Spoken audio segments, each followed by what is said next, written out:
from materialism to spiritualism is a big U-turn. It is a 180-degree change in direction. You cannot expect anyone to do that just like that. Why would someone do so? And God knows this. So He has His own ways to make us do what He would like us to, not what we feel like. If He has decided to awaken a soul, He knows how to bring that about.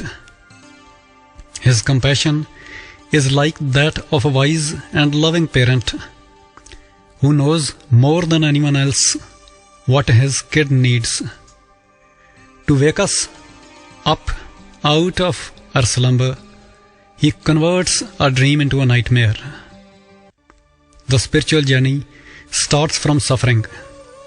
It could be a family dispute, a family breakup, a filthy neighborhood, the passing away of someone very dear to you, a life-threatening disease, a great financial loss, a betrayal, or anything that shatters your trust in the certainty of life.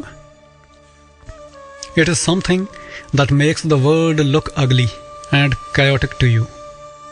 Since you do not have an understanding of the bigger picture, you get caught up in the confusion of an incomplete wisdom. Nothing seems to make any sense to you, and you start asking yourself questions regarding your very existence. You do not have any answers, only questions. The fun time is over. The reality of life suddenly seems to have outgrown your potential to deal with it. It's a dark night in the month of spiritual awakening. Though the darkest lies ahead, which I would call the tunnel. But this one is also quite dark.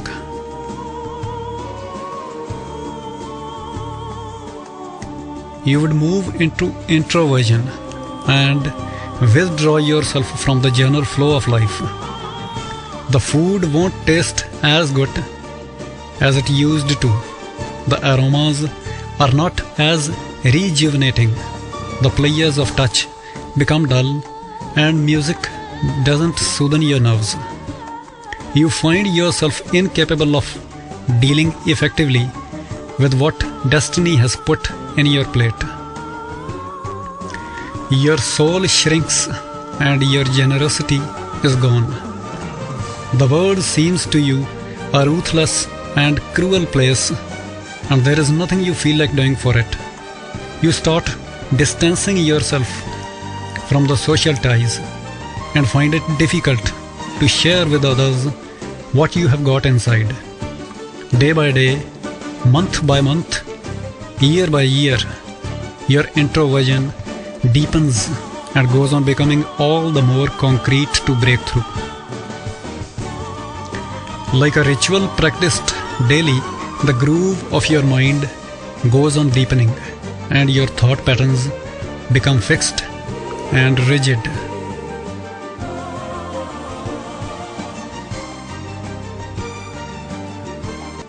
The withdrawal is like a local anesthesia that God administers before operating on a soul.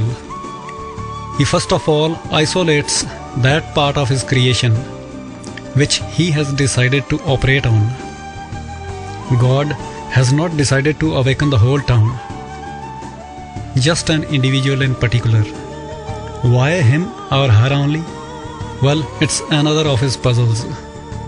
So God first cuts off an individual from the rest of the world and dampens that soul's enthusiasm for worldly pursuits. To give to us the best He has got, God makes us lose interest in the mundane attractions of the world. To fill a container with something, you have to first empty it of what it already contains. This shutting of the doors to the outside is very essential for the journey within to begin. God knows exactly where our bliss is, and He sees that we are all looking for it elsewhere.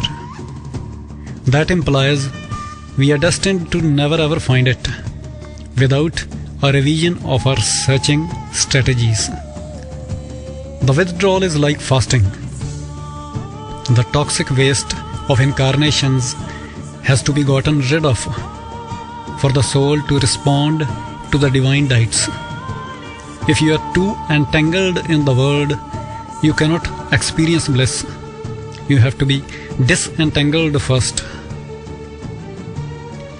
If we look at it from a karmic angle, the withdrawal is the first indication of the soul to have started paying everyone off and clearing itself of all the debts. According to our ancient religious books, it is our deeds, our karmic give and take, that spins the wheel of incarnations.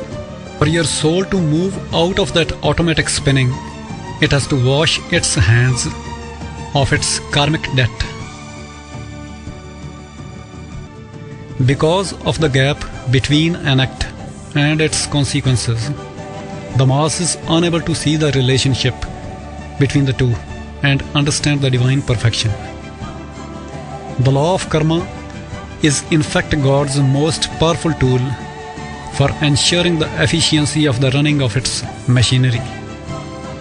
Like the gravity, the moment you step on earth, it gets applied on you. Whether you are drowned in the ocean of life or you swim across, the principle of buoyancy stays the same. Those who swim don't have a buoyancy principle of their own. They have simply mastered the art of using that principle to their own advantage. The spiritual journey is also about walking through the laws and understanding them, not avoiding them, dodging them, or outsmarting them. Karmic freedom of a soul comes from understanding the laws of karma, cultivating a heart of compassion for all your deeds to come from, and accepting total responsibility for the implications of your acts in the past. The withdrawal is quite painful for the soul. It is like uprooting a tree to plant it somewhere else. Here, God is uprooting a soul for the sake of its growth. You can live in this world for 1,000 years and still not know the mystery behind it all, if your soul is not made to evolve. By spending 18 years in nursery or prep 1, you don't get a bachelor's degree. You don't become a graduate. And what is awakening? It's just a graduation in life. You have to evolve every year, evolve continuously, and keep on evolving. You may occasionally fail and have to spend 2 years in the same class, but you don't stop and you don't quit. Look at those kids. They all want to stay at home and just play around. Kids don't love getting up early in the morning, getting inside those uniforms, and going to school. But when they become graduates, they finally know how essential their schooling was. They look back at all those years and know what that education was designed to do and what they would have become without it. An awakened soul can also look back at all the agonies it has gone through and realize their purpose. God's compassion is not that easy to grasp. You have to include a lot and expand a lot. The withdrawal of a soul is the first few years of its schooling.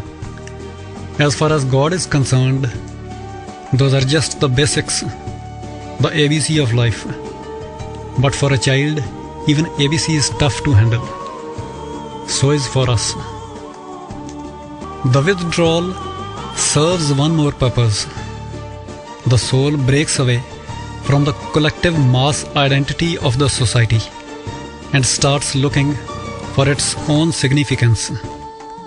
When you don't know your own purpose, the chaos you are surrounded by becomes all the more chaotic. Defining your own self can be the greatest breakthrough in defining the whole existence. Once you know what is H2O, you know what an ocean is. But this defining of the self is not as easy as it appears to be. If it were, every 1 out of 10 would have got enlightened. According to our holy books, it is 1 out of a crore that attains. We are so buried underneath our attachments to the world that God almost has to dig us out of them and get us exposed to the scent of liberation. Psychologically, the withdrawal of a soul is like going into a cave. You feel like cutting yourself off from all the social ties and live alone with what you have got inside. Most probably, it is because you think you need to deal with it before joining the general stream of life. Or because you have come to conclude that a normal life won't be possible for you anymore, and there is no point in desperately trying to fit into it. You start considering yourself as an exceptional case, and the truth is that you are one. There may be people who have gone through the same experience as you have, who forget about it and join the beaten track of life. We are not equally sensitive to events. Our perceptions are unique. Everyone who sees a sick man, a dying one, and a funeral pyre does not become a Gautam Buddha. Most of them just watch all this, have their dinner as usual, and go to sleep. When they wake up the next morning, it is just a faint memory already. All souls are not able to listen to the wake-up call. The person who has withdrawn, in a way, shuts all psychological doors and refuses to open them for anyone. It is very difficult to break through the defenses of such a person. It appears as if they have fortified their inner self. They become ultra-sensitive, and you have to be very careful while dealing with them. Any rough handling from your side can do permanent damage to your relationship with them. A human mind is very subtle. In fact, there is nothing more sophisticated than it. To deal with spiritual pains, you have to be a physician of the highest order. An ordinary degree is not enough. The best way to respond to someone who has withdrawn is to make them feel that you understand their pain, even if you don't. They won't come out of their cave, but they will appreciate your concern.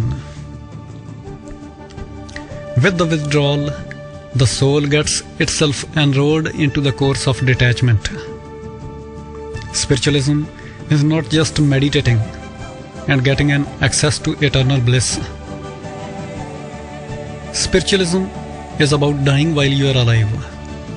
Whatever death can take away from you has to be given up consciously.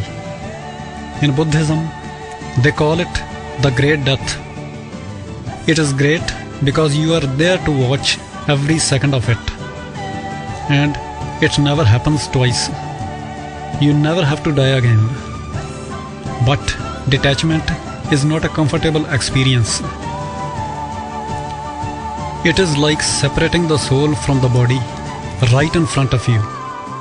You feel as if being torn apart or split into two.